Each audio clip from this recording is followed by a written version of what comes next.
Michel Leroux, donc aujourd'hui inspecteur jeunesse et sport, arrivé dans la région il y a peu de temps sur le poste de directeur de l'établissement.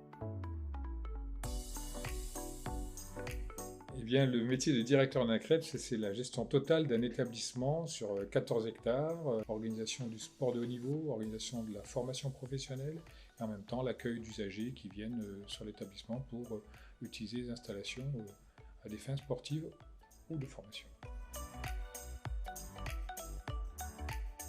Tout d'abord, on va préciser ce que c'est qu'un CREPS. C'est un centre de ressources et d'expertise de la performance sportive. Alors, nous sommes 17 établissements en tant que tels en France et sur les DOM-DROM. Et notre vocation en tant qu'établissement, c'est d'accueillir des sportifs de haut niveau, d'accueillir des stagiaires en formation professionnelle et d'accueillir des usagers qui viennent pratiquer dans l'établissement avec leur association sportive. Alors, comment ça se passe?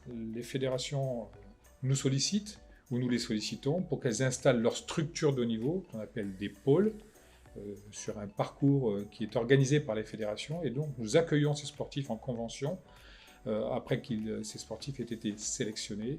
Et donc, nous les accueillons ici pour assurer leur hébergement, leur restauration, leur accompagnement scolaire, la vie quotidienne, puisqu'ils sont majoritairement internes dans l'établissement. Nous en avons autour de 200 dans l'établissement, dont 140 internes, notamment mineurs, et sur plusieurs disciplines qui sont conventionnées avec nous. Le sport de glace, l'escrime, le basket, une quinzaine en résumé. Voilà. À côté de ça, nous accueillons des stagiaires en formation professionnelle qui viennent se former au métier du sport, qui viennent se former au métier de la jeunesse, avec en même temps une petite signature que, depuis mon arrivée, l'équipe de direction souhaite mettre en place, notamment une petite connotation internationale dans la perspective des Jeux Olympiques futurs qui arrivent en 2024, puisque nous sommes centre labellisé du réseau Grand INSEP et centre de préparation aux Jeux. Initialement, un pratiquant lambda va s'entraîner dans un club de la discipline qu'il choisit. Et puis ensuite, son intention, c'est de progresser, comme tout un chacun, et il se peut qu'il soit détecté ou lui-même se présente pour être détecté ou pour être sélectionné comme sportif à potentiel. Alors ça passe par la compétition, bien évidemment. On a des recruteurs de fédérations qui sont là pour détecter les talents et puis qui en même temps organisent au sein de leur fédération leur procédure et donc s'adressent à nous. Ce n'est pas toutes les fédérations, s'adressent à nous en fonction de leur cahier des charges et d'une autre, en fonction de nos équipements, de ce que nous peut leur proposer comme prestation, s'adressent à nous pour que nous occupions de leurs sportifs en partie, en sachant que bien évidemment, ils restent sportifs de leur fédération sportive.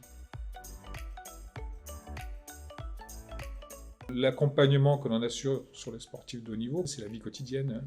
On les accompagne à l'école, on les suit scolairement, on leur met des cours spécifiques d'études, on aménage avec des conventionnements avec l'éducation nationale et certains établissements, collèges ou lycées, y compris universités aujourd'hui, parce que nous avons un échantillon de sportifs très large. Ça va de 11 ans aujourd'hui jusqu'à 27, 28 ans, voire plus. On les accompagne tout au long de leur carrière, pour autant, en fonction de leur niveau de pratique. Ensuite, qu'est-ce qu'ils deviennent? C'est toute la problématique de la reconversion, même avant même qu'ils soient en reconversion en tant que sportifs de haut niveau.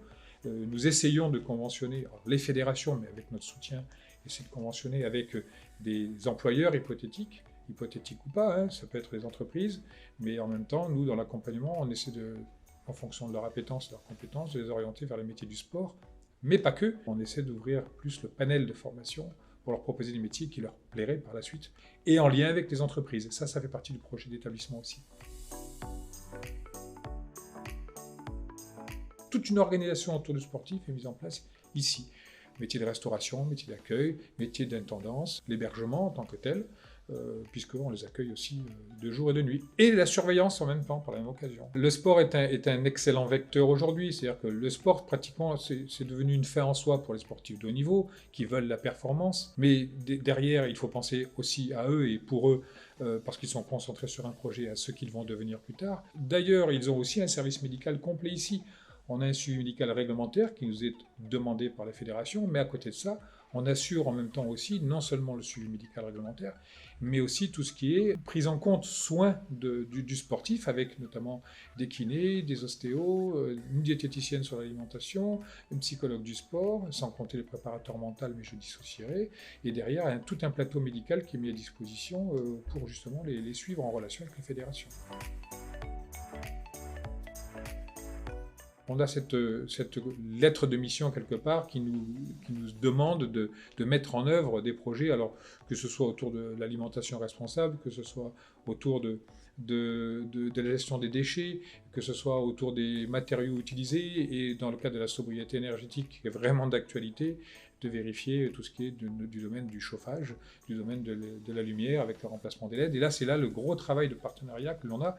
Sur la problématique aussi de partenariat, je ne l'oublierai pas, c'est institutionnellement aussi avec le parc régional de la montagne de Reims, avec qui on entretient des relations aussi. On a un projet de travail sur les jardins partagés, sur la plantation des arbres, sur les ruches, l'idée aussi de jardins pédagogiques pour les établissements autour, avec les enfants du scolaire, des établissements qui pourraient venir faire un petit jardin, et en même temps le circuit court dans l'alimentaire où on va prioriser sur les producteurs locaux pour avoir en même temps des produits frais, de manière à ce qu'on ait aussi une qualité alimentaire à fournir. Bien sûr que c'est une préoccupation pour nous aujourd'hui, à travers l'utilisation des cartons, l'utilisation des produits qui sont recyclables, je parlais de gestion des déchets tout à l'heure, c'est tellement vaste et riche et varié, l'économie de l'eau, vous voyez, il y a tout un ensemble de choses que l'on doit prendre en compte pour essayer d'améliorer la société et notre établissement au sein de la société. On n'est pas à l'abri de l'évolution des technologies, et nos jeunes nous le rappellent tous les jours avec leur smartphone. Puis nous-mêmes aussi, on se doit aujourd'hui d'être à la pointe de la technologie. On aspire à l'être, mais on n'y est pas encore. Donc bien évidemment, la multiplication des écrans, ça veut dire aussi derrière toute une organisation indépendamment de la RGPD, la protection des données. On a aussi le droit à l'image, mais pas que, pour les sportifs de niveau, qui aussi peuvent être protégés en fonction de leur niveau, mais pas simplement une question de niveau. Droit à l'image, je dirais qu'on a ces préoccupations de formation à distance, la FOAD en tant que telle, et le numérique est omniprésent. Aujourd'hui, on peut faire des formations, et je le sais de sources sûres, complètement à distance.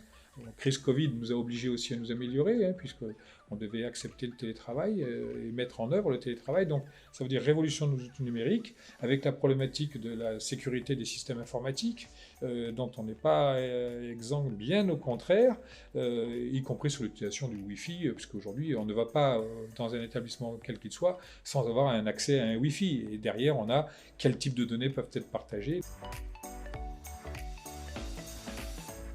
Bien sûr. Alors, c'est vrai qu'on a une formation qui peut dater. Donc, nous sommes ici sensibles à la formation des agents, et je suis le premier à valider dès qu'un agent veut partir en formation. Nos formateurs ou nos coachs, nos entraîneurs, doivent aussi se mettre à jour de leurs compétences pour justement s'améliorer et rendre une meilleure prestation auprès des usagers au sens large, dont les sportifs de haut niveau, bien sûr. On ne peut pas se contenter aujourd'hui d'être en attente des directives, on se doit d'être proactif et d'être dans l'innovation. Alors l'innovation, c'est un grand mot, mais on se doit d'aller chercher, nous, les nouvelles pistes pour déjà ne pas être en retard. C'est déjà une bonne chose d'être à l'heure. Voilà, c'est ce qu'on peut se dire. Donc, bien évidemment, je ne l'ai pas précisé, mais sensible aux valeurs éthiques et citoyenneté, aux valeurs de la République, et je pense qu'un genre de l'État, je ne peux pas ne pas conclure sur cette notion-là.